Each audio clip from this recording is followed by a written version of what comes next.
Bancarrota emocional de Francis Scott Fitzgerald. Capítulo 1. Ahí está otra vez ese idiota con el catalejo, señaló Josephine. Lillian Hamel, en el sofá, se liberó del cojín de encaje que tenía en la cintura y se acercó a la ventana. Se esconde para que no lo veamos. Está mirando hacia el cuarto de arriba. El mirón operaba desde una casa de la acera opuesta de la estrecha calle 68, sin darse cuenta en absoluto de que las alumnas del colegio de la señorita Druby conocían perfectamente sus actividades, aunque últimamente las seguían con indiferencia. Incluso lo habían identificado como el joven más bien mediocre, pero correcto, que salía de la casa con un maletín cada mañana a las 8, aparentemente ajeno al colegio que había en la otra acera. «¡Qué individuo tan horrible!», dijo Lillian. «Todos son iguales», dijo Josephine. «Seguro que la mayoría de los hombres que conocemos harían lo mismo si tuvieran un telescopio y las tardes libres. Y desde luego, seguro que Louis Randall lo haría». «¿Es verdad que quiere ir contigo a Princeton?», preguntó Lillian. «Sí, hija». «¿No se da cuenta de que es un cara dura?». «Hará lo que le dé la gana», le aseguró Josephine. «Paul se pondrá frenético, ¿no? Me da lo mismo, solo conozco a media docena de chicos en Princeton y con Louis sé que por lo menos tendré a alguien que baila bien. Paul es demasiado bajo para mí y además baila fatal». No es que Josephine fuera muy alta, tenía la estatura perfecta para sus 17 años y una belleza que florecía maravillosamente, cada día más exuberante y cálida. Ahora la gente se quedaba sin respiración, mientras que un año antes solo se quedaba mirándola fijamente y 2 años atrás apenas si le hubiera echado un vistazo. Era evidente que en la próxima temporada sería la debutante de Chicago más espectacular, a pesar de que era una monomaníaca que no buscaba la popularidad sino conquistar a hombres aislados. Aunque Josephine siempre se recuperaba, a los hombres no les pasaba lo mismo. Josephine solía recibir una docena de cartas al día desde Chicago, New Haven y el destacamento fronterizo de Yale. Esto sucedía en otoño de 1916 y el retumbar de lejanos cañones empezaba a tronar ya en el aire. Cuando las 2 chicas partieron hacia la fiesta de los estudiantes de Princeton 2 días después, llevaban consigo los poemas de Alan Seeger y algunos ejemplares de las revistas Smart Seed y Snappy Stories, que habían comprado escondidas en el kiosco de la estación. En comparación con una chica de 17 años de hoy, Lillian Hamel era una inocente, pero Josephine Perry pertenecía a los nuevos tiempos. No leyeron nada durante el viaje salvo unos cuantos epigramas amorosos que comenzaban. «Una mujer de 30 años es...». El tren estaba abarrotado y un incesante y acalorado parloteo recorría los pasillos. Había chicas jovencísimas en un estado de pánico disimulado con valentía. Había chicas que se aburrían en secreto y no volverían a cumplir los 25. Había chicas feas, piadosamente inconscientes de lo que les esperaba, y había algún minúsculo grupo de chicas seguras de sí mismas que se sentían como si fueran a su propia casa. «Dicen que no es como Yale», dijo Josephine. «En Princeton no cuidan tanto los detalles. No te llevan de acá para allá a toda prisa, de merienda en merienda, como en New Haven». «¿A ti nunca se te olvidará lo bien que nos la pasamos la primavera pasada?», exclamó Lillian. Las 2 suspiraron. «Por lo menos estará allí Louis Randall», dijo Josephine. Sí, allí estaría Louis Randall, a quien Josephine había creído conveniente invitar sin preocuparse de decírselo a su pareja en Princeton. Su pareja, que en aquel momento se paseaba arriba y abajo por el andén de la estación entre otros muchos jóvenes, probablemente tenía la impresión de que aquella era su fiesta. Pero se equivocaba.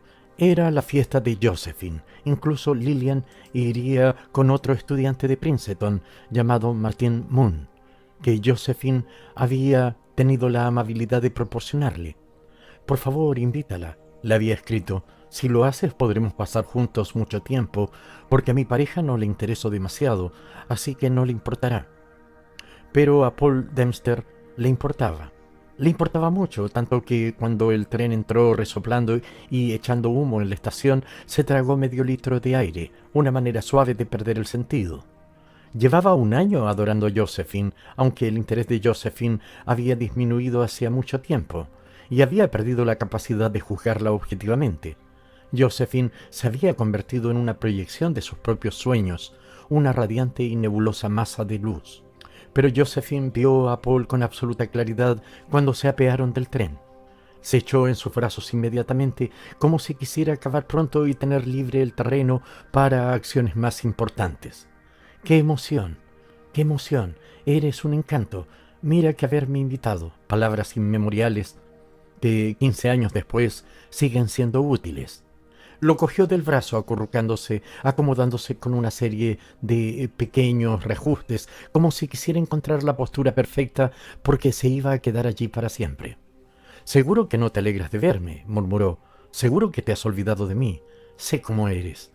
Material rudimentario, pero que hizo entrar en éxtasis a Paul Dempster, perplejo y feliz. A primera vista aparentaba los 19 años que tenía, pero en su interior continuaba fermentando la adolescencia. Apenas sí pudo decir «seguro», y añadió inmediatamente: «Martín tenía prácticas de química en el laboratorio. Se reunirá con nosotros en el club». Lentamente la multitud de jóvenes se arremolinó en las escaleras bajo el arco de Blair, flotando en un sueño de otoño y esparciendo con los pies las hojas amarillas. Lentamente avanzaban entre extensiones de césped, bajo los olmos y los claustros, respirando nubes de vaho en el atardecer vivificador, en pos de la esperanza que tenían al alcance de la mano, en pos de su meta, de la felicidad casi lograda. Se sentaron ante una espléndida chimenea en el Club Witherspoon, la mayor de esas residencias para estudiantes que han hecho famoso a Princeton. Martin Moon, la pareja de Lillian, era un chico guapo y callado con quien Josephine había salido algunas veces, aunque sin explorar su faceta sentimental. Ahora, mientras en el gramófono sonaba bajo las palmeras y brillaba la luz naranja y suave del gran salón sobre los grupos dispersos, que parecían conservar la atmósfera de infinitas promesas llegadas del exterior, Josephine lo observaba, calibrando su valía. Le hervía dentro una curiosidad que conocía bien. Cada vez respondía más distraída a las frases de Paul. Pero Paul seguía bajo el cálido hechizo del paseo desde la estación y no se daba cuenta. No podía sospechar que ya había recibido toda la ración que le correspondía. Ya le habían asignado un papel diferente. En el preciso instante en que alguien sugirió que fueran a arreglarse para la cena, el grupo reparó en un individuo que acababa de entrar en el club y permanecía junto a la entrada, mirando no precisamente cómodo, pues parpadeaba como extrañado, pero de ninguna manera nervioso. Era alto, con largas piernas de bailarín, y su cara era la de una comadreja vieja y experimentada para la que ningún gallinero era inexpugnable. «Vaya, Louis Randall», exclamó Josephine como si estuviera muy asombrada. Habló con él un momento, como de mala gana, y luego se lo presentó a los demás, mientras le susurraba a Paul. «Es un chico de New Haven. No podía imaginarme que me iba a seguir hasta aquí». Randall tardó unos minutos en formar parte del grupo. Era ingenioso y alegre. Ninguna sospecha ensombrecía el ánimo de Paul. «Ah, por cierto», dijo Louis Randall, «¿podría cambiarme de ropa en algún sitio? Tengo la maleta fuera». Se produjo un silencio momentáneo. Josephine no demostraba el menor interés. El silencio se hizo más incómodo y Paul se oyó decir: «Si quieres te puedes cambiar en mi habitación».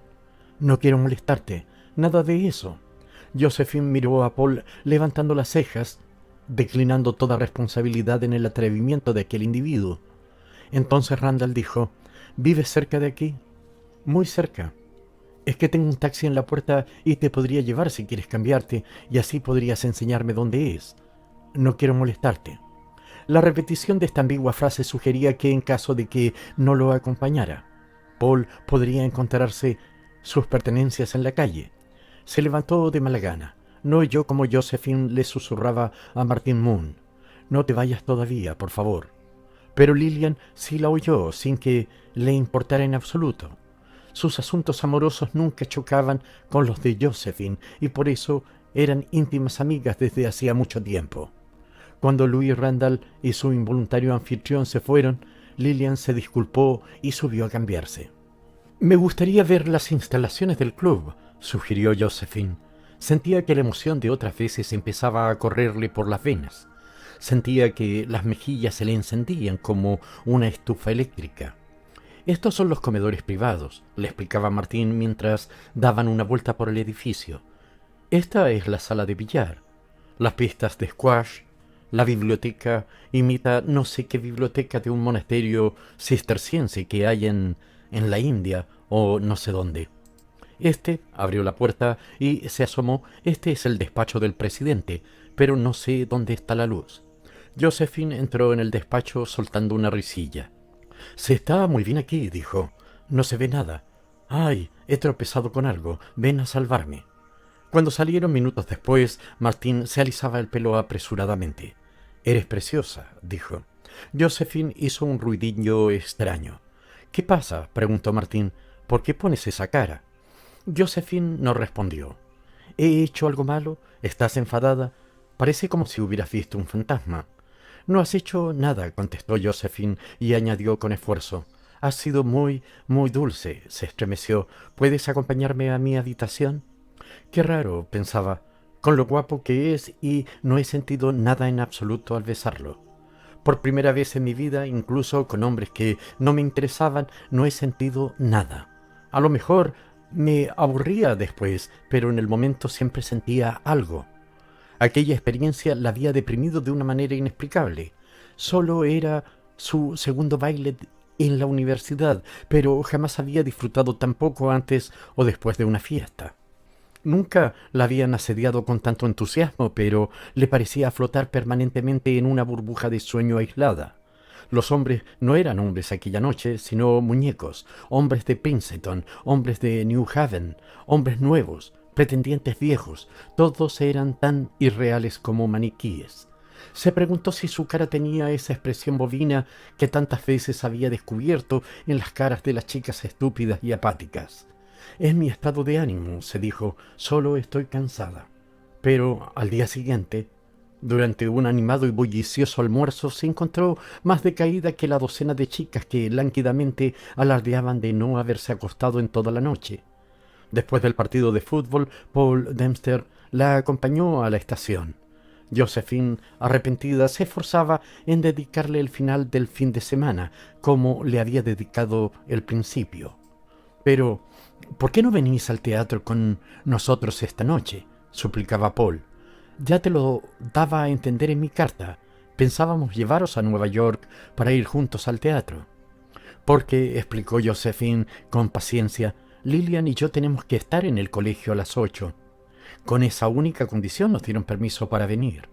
Demonios, seguro que habéis quedado esta noche con ese Randall. Josephine lo negó con un gesto de desdén, pero de repente Paul había caído en la cuenta de que Randall había comido con ellos, había dormido en su propio sofá, y aunque durante el partido se hubiera sentado en el graderío de Yale, en cierto modo tampoco se había separado de ellos. Y la cara de Randall fue la última que Paul vio cuando el tren se puso en marcha. Le había dado las gracias fervorosamente a Paul y lo había invitado a quedarse en su habitación si alguna vez iba a New Haven. Pero si el desdichado estudiante de Princeton hubiera presenciado una escena que tuvo lugar en la estación de Pensilvania una hora después, su dolor se hubiera mitigado, pues entonces era Louis Randall quien discutía con amargura. Pero, ¿por qué no os arriesgáis? La señora que os acompaña no sabe a qué hora tenéis que estar en el colegio.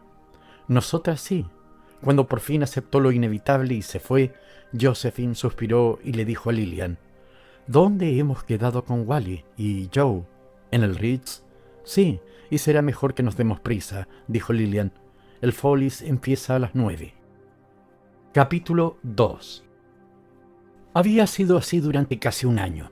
Una partida jugada con técnica magistral, pero con la pasión y el entusiasmo perdidos. Y a Josephine le faltaba todavía un mes para cumplir los 18. Una tarde, en las vacaciones del Día de Acción de Gracias, mientras esperaban la hora de la cena en la biblioteca de la casa de Christine Disser, en Gramercy Pearl, Josephine le dijo a Lillian: «No dejo de darle vueltas a lo emocionada que me hubiera sentido hace un año, un sitio nuevo, un vestido nuevo, conocer a hombres nuevos. Tienes ya mucho mundo, hija. ¿Estás de vuelta de todo? Josephine se molestó. Odio esa expresión y además no es verdad lo que dices. No me importa nada en el mundo excepto los hombres, y tú lo sabes, pero los hombres ya no son lo que eran. ¿De qué te ríes? Cuando tenía 6 años eran diferentes. Sí, eran más alegres cuando jugábamos a que se nos caía el pañuelo. Incluso aquellos niños judíos que entraban por la verja de detrás de la casa. Y eran tan apasionantes los chicos que iban a la academia de baile. Yo me preguntaba qué sentiría al besar a cada uno, y a veces era maravilloso. Y luego llegaron Travis y Tony Harker y Rich Sanders y Ralph y John Bailey, y por fin empecé a darme cuenta de que era yo la que lo hacía todo. La mayoría de los chicos no eran nada, ni héroes, ni hombres de mundo, ni nada de lo que me había imaginado. Solo eran fáciles. Suena a engreimiento, pero es la verdad. Hizo una pausa. Anoche en la cama estuve pensando en el tipo de hombre al que yo podría querer de verdad. Sería diferente a todos los que he conocido. Tendría que cumplir ciertas condiciones. No tendría que ser necesariamente muy guapo, pero sí bien parecido y con buen tipo y ser fuerte. Además, tendría que tener una buena posición social, o no importarle si la tiene o no. No sé si me entiendes. Tendría que ser un líder, no un cualquiera, y serio y digno, pero muy apasionado y con mucha experiencia para que yo creyera todo lo que dijera y me pareciera bien lo que él pensara que está bien. Y yo, cada vez que lo mirara, tendría que sentir ese estremecimiento que a veces siento con un hombre que acabo de conocer, pero con él tendría que sentirlo siempre, siempre, cada vez que lo mirara, toda mi vida. ¿Y te gustaría que estuviera muy enamorado de ti? Eso es lo primero que a mí me gustaría. Claro, dijo Josephine abstraída, pero ante todo me gustaría estar siempre segura de que lo quiero. Es más divertido querer a alguien que ser querida. Se oyeron pasos en el corredor y un hombre entró en la habitación. Era un oficial con el uniforme de la aviación francesa, una guerrera azul horizonte que le quedaba como un guante, y botas y correajes que brillaban como espejos a la luz de la lámpara. Era joven, con ojos grises que parecían mirar a la lejanía y un bigote marcial castaño casi pelirrojo. Una banda de cintas de colores le adornaba el costado izquierdo y lucía galones dorados en las mangas y las alas de la aviación en las insignias del cuello. «Buenas noches», dijo cortésmente. «Me han ordenado que venga aquí. Espero no haberlas interrumpido». Josephine no se inmutó. Lo miró de arriba abajo y mientras lo examinaba, el joven parecía acercársele, llenando todo el espacio. Oyó la voz de Lillian y la voz del oficial que decía: «Me llamo Disser, soy primo de Christine. ¿Les importa que fume?» No se sentó, paseó por la biblioteca y hojeó una revista, no desdeñando su presencia, sino como si respetara su conversación. Pero cuando vio que se había hecho el silencio, se sentó a una mesa cerca de ellas, cruzó los brazos y les sonrió.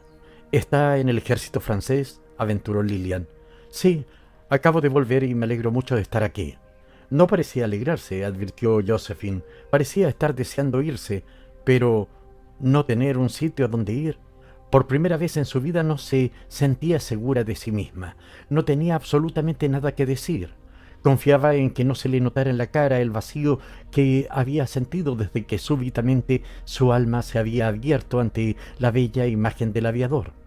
Se esforzó en sonreír mientras recordaba cómo una vez, hacía mucho tiempo, Travis de Coppet se había puesto la capa de su tío para ir a la academia de baile y parecía haberse transformado de repente en un hombre de mundo. Así, la guerra en Europa, que tanto duraba ya y tampoco nos afectaba, salvo para confinarnos en nuestras propias costas, cobraba tintes de leyenda, y la figura que tenía ante ella parecía haber salido de un gigantesco cuento de hadas. Josephine se alegró de que llegaran los otros invitados a la cena y de que la habitación se llenara de gente, desconocidos con los que podía hablar o reír o bostezar según sus méritos. Despreciaba a las chicas que revoloteaban alrededor del capitán Disser, pero admiraba al capitán, que no daba la menor señal de si disfrutaba de aquella situación o le parecía detestable. A Josephine le desagradaba especialmente una rubia alta y posesiva que una vez se permitió cogerlo del brazo. El capitán Deezer debería haberse sacudido con el pañuelo aquella mancha sobre su pureza. Se sentaron a cenar. Lo pusieron lejos de ella y ella se alegró.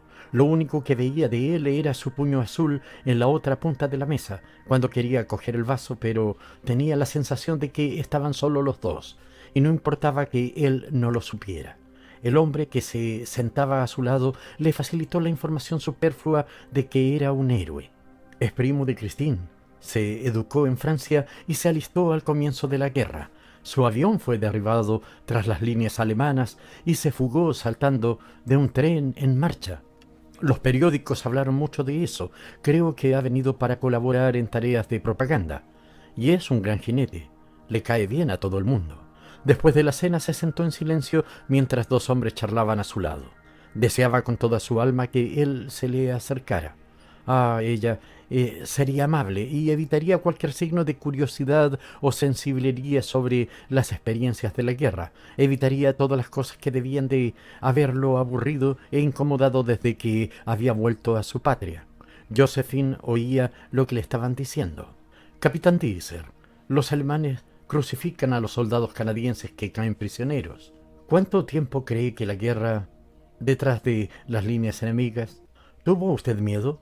Y una voz vehemente masculina, entre chupada y chupada a un puro, comentaba: a mi entender, capitán Deezer, no se está imponiendo ninguno de los dos bandos. Me da la impresión de que se temen mutuamente. Parecía que había pasado mucho tiempo cuando se acercó a ella, en el momento preciso cuando había una silla vacía a su lado para que él se sentara. Tenía ganas de hablar un rato con la chica más guapa. Llevo deseándolo toda la noche. Ha resultado dificilísimo. Josephine tenía ganas de echarse sobre la piel reluciente del correaje y más aún tenía ganas de apoyar la cabeza en su regazo. Toda su vida había estado orientada hacia aquel momento. Sabía lo que él quería y se lo dio. No fueron palabras, sino una sonrisa de afecto y gozo. Una sonrisa que decía: pídeme lo que quieras, me has conquistado. No era una sonrisa que devaluara a Josephine, porque a través de su belleza hablaba por los dos. Expresaba toda la alegría en potencia que compartían. ¿Quién eres?, preguntó él. Una chica. Creí que eras una flor. Me preguntaba por qué te habían puesto en una silla. Vive la France, contestó Josephine en tono dulce y algo coqueta. Le miró el pecho. ¿También coleccionas sellos o solo monedas? Él se echó a reír. Es estupendo volver a estar con una chica americana. Esperaba que por lo menos me sentaran frente a ti en la mesa. No hubiera dejado de mirarte. Yo podía ver el puño de tu uniforme. Yo te podía ver el brazo. Por lo menos, sí, me parecía tu pulsera verde. Y luego sugirió: ¿por qué no salimos juntos una de estas noches? No estará bien, todavía voy al colegio.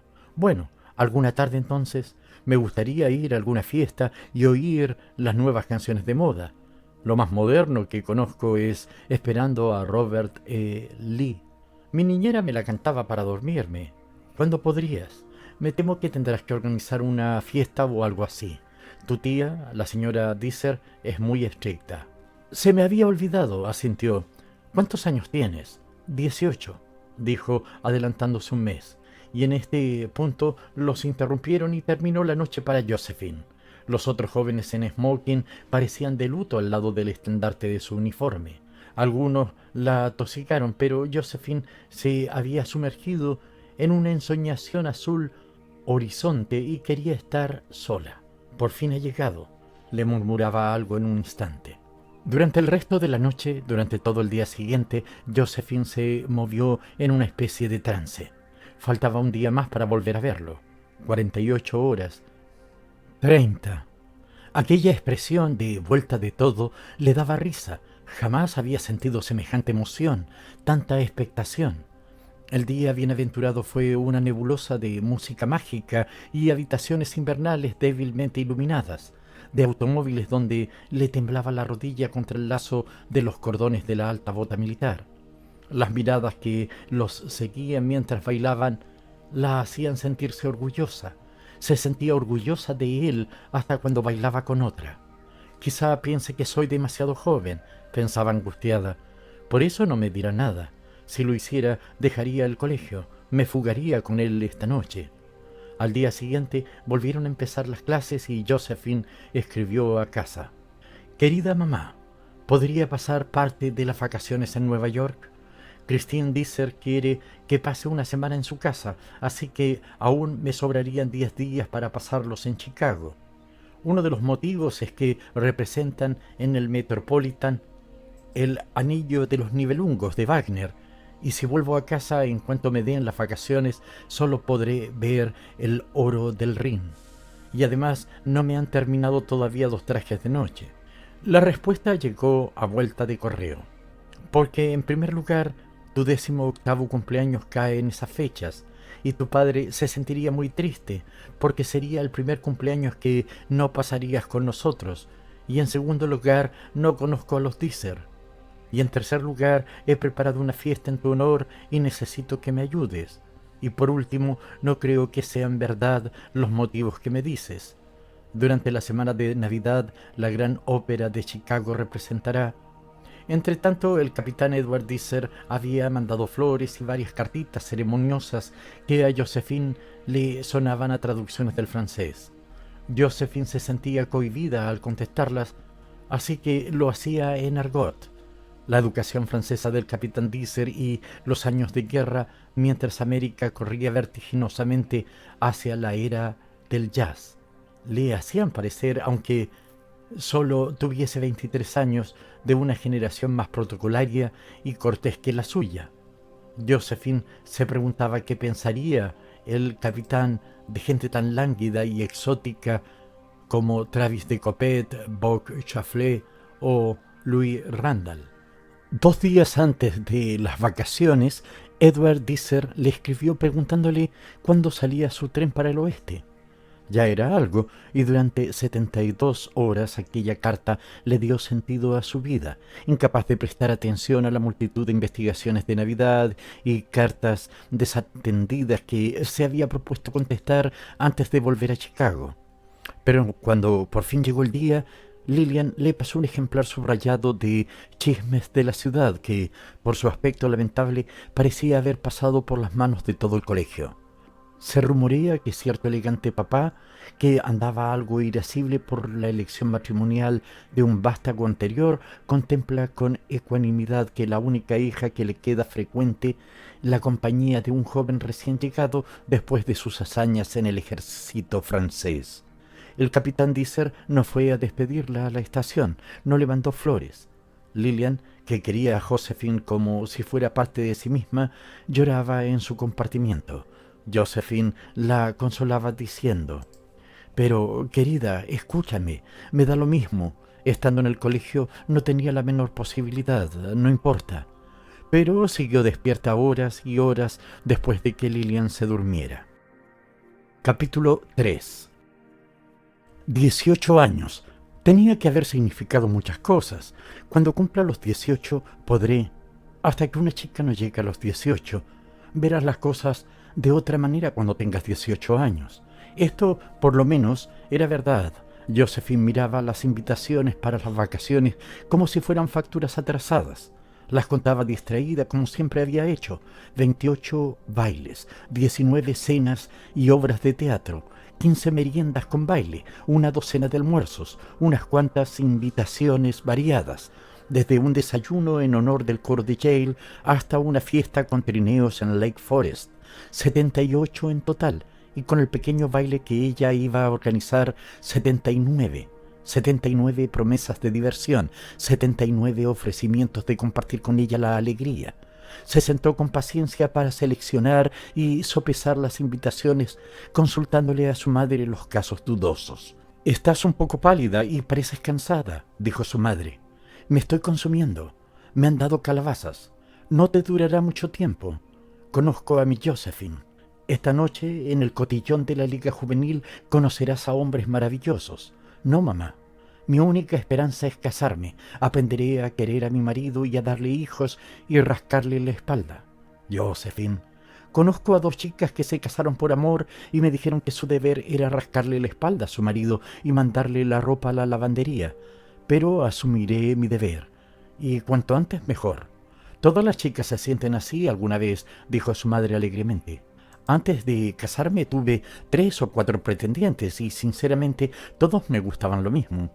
Cada uno tenía alguna cualidad que me gustaba y aquello me preocupaba tanto que al final me daba igual. Podría perfectamente haberlo rifado. A quien le toque, le tocó. Y entonces un día que me sentía sola, tu padre me recogió para dar un paseo en coche y desde ese día no volví a tener la menor duda. El amor no es lo que cuentan los libros. Claro que lo es, dijo Josephine con tristeza. Por lo menos para mí siempre lo ha sido. Por primera vez le parecía más agradable estar con un grupo que con un hombre a solas. En cuanto empezaban una frase se aburría. ¿Cuántas frases había oído en 3 años? Le presentaban a hombres con fama de excitantes y Josephine disfrutaba dejándolos helados, melancólicos, con lánguidas respuestas y miradas perdidas. Antiguos admiradores enjuiciaban favorablemente la metamorfosis, agradeciendo que por fin, aunque con atraso, les dedicara un poco de tiempo. Y Josephine se alegraba de que acabaran las vacaciones. Y una tarde gris, el día siguiente a Año Nuevo, al volver de un almuerzo, se dio cuenta de que por una vez al menos era agradable pensar que no tenía nada que hacer hasta la hora de la cena. Cuando se quitaba los chanclos en el recibidor, se sorprendió mirando fijamente algo que encima de la mesa le había parecido una proyección de su propia imaginación. Era una tarjeta que acababan de dejar, una tarjeta del señor Edward Deezer. Instantáneamente el mundo se estremeció, volvió a la vida, giró vertiginosamente y se detuvo en un mundo nuevo. El recibidor donde él había estado palpitaba lleno de vida, se imaginaba su figura, ante la luz que entraba por la puerta abierta, con el sombrero y el bastón en la mano. Fuera de la casa, Chicago se impregnaba de su presencia, latía con aquel placer que ya conocía Josephine. Oyó desde el salón el timbre del teléfono y todavía con el abrigo de pieles corrió a descolgarlo. «Diga. Por favor, la señorita Josephine». «Sí, diga». «Ah, soy Edward Deezer. He visto tu tarjeta. No nos hemos encontrado por muy poco». ¿Qué importaban las palabras cuando cada palabra aleteaba, vibraba? Solo he venido a pasar el día. Desgraciadamente no tengo más remedio que cenar esta noche con la gente que me ha invitado. ¿Puedes venir ahora? Si tú quieres. Ven pronto. Corrió escaleras arriba para cambiarse de vestido, cantando por primera vez desde hacía semanas. Cantaba: ¿Dónde están mis zapatos? ¿Dónde están mis nuevos zapatos grises? Me parece que los dejé aquí, pero sospecho que... ¿Dónde narices? Y vestida ya, estaba en lo alto de las escaleras cuando sonó el timbre. «No te preocupes», gritó a la criada, «yo abriré». Les abrió la puerta al señor Warren Dillon y señora. Eran viejos amigos y todavía no los había visto aquellas navidades. «Josephine, habíamos quedado aquí con Constance, pero teníamos la esperanza de verte aunque solo fuera un minuto. ¿Es que no paras ni un instante?» Espantada, los hizo pasar a la biblioteca. «¿A qué hora habéis quedado con Constance?», preguntó en cuanto pudo. «Dentro de media hora, si no se retrasa». Trató de ser especialmente educada para espiar por adelantado la falta de educación que quizá fuera necesaria más tarde. 5 minutos después volvió a sonar el timbre y en el porche estaba la figura romántica, recortándose nítidamente contra el cielo amenazador, y detrás del héroe subían los escalones Travis de Coppet y Ed Bement. «Quédate», murmuró Josephine. «Toda esta gente se irá enseguida. Solo tengo 2 horas», dijo él, «pero me esperaré si quieres». Hubiera querido abrazarlo, pero se dominó. Incluso controló sus manos. Presentó a unos y otros, pidió el té. Los hombres le preguntaron a Edward Deezer sobre la guerra y él los esquivó con educación, pero un poco incómodo. Media hora más tarde preguntó a Josephine: «¿Tienes hora? No puedo descuidarme y perder el tren». Tenían que haber advertido que llevaba reloj. Tenían que haber entendido la indirecta, pero Edward Deezer los fascinaba, como si hubieran aislado a un raro espécimen y estuvieran decididos a descubrirlo todo sobre él. Incluso aunque se hubieran dado cuenta del estado de ánimo de Josephine, la hubieran considerado una egoísta por querer para ella sola algo de tan indiscutible interés general. La llegada de Constance, su hermana casada, no mejoró la situación. Deezer volvió a ser víctima del fenómeno de la curiosidad humana. Cuando dieron las 6 en el reloj del recibidor, le lanzó a Josephine una mirada de desesperación. Comprendiendo demasiado tarde la situación, el grupo se disolvió. Constance se llevó a los Dillon a la sala de estar del piso de arriba y los dos jóvenes se fueron a sus casas. Silencio, si no fuera por las voces que se iban apagando en las escaleras, por el automóvil que se alejaba aplastando la nieve. Antes de decir una palabra, Josephine llamó a la criada y le dio instrucciones. No estaba en casa. Cerró la puerta que daba al recibidor. Entonces se sentó en el sofá cerca de él y unió las manos con fuerza y esperó. «Gracias a Dios», dijo Edward. «Me parecía que si se quedaban un minuto más...» «Ha sido horroroso, ¿verdad? He venido por ti. La noche que te fuiste de Nueva York, llegué 10 minutos después de que el tren hubiera salido porque me entretuvieron en la oficina de propaganda francesa. Las cartas no se me dan demasiado bien. Desde entonces solo he pensado en venir a verte. Me puse muy triste. Pero no ahora. Ahora pensaba que pronto estaría entre sus brazos, sintiendo los botones de la guerrera contra su cuerpo, haciéndole daño, sintiendo que aquel correaje que le cruzaba el uniforme los unía, la hacía formar parte de él. No había dudas ni reservas de ninguna clase. Él era lo único que ella quería. Me quedaré aquí 6 meses más, quizá un año. Luego, si continúa esta maldita guerra, tendré que volver a Europa. Creo que no tengo ningún derecho a... Espera, exclamó Josephine. Quería saborear, sentir unos segundos más aquel instante de felicidad. Espera, repitió poniendo la mano en su mano. Sentía con intensidad cada uno de los objetos que había en la habitación. Sentía cómo pasaba cada segundo y cada uno transportaba al futuro una carga de belleza. Muy bien, dime. Solo que te quiero, murmuró. La tenía entre los brazos, sentía sus cabellos en la mejilla. No hace mucho que nos conocemos y solo tienes 18 años, pero he aprendido.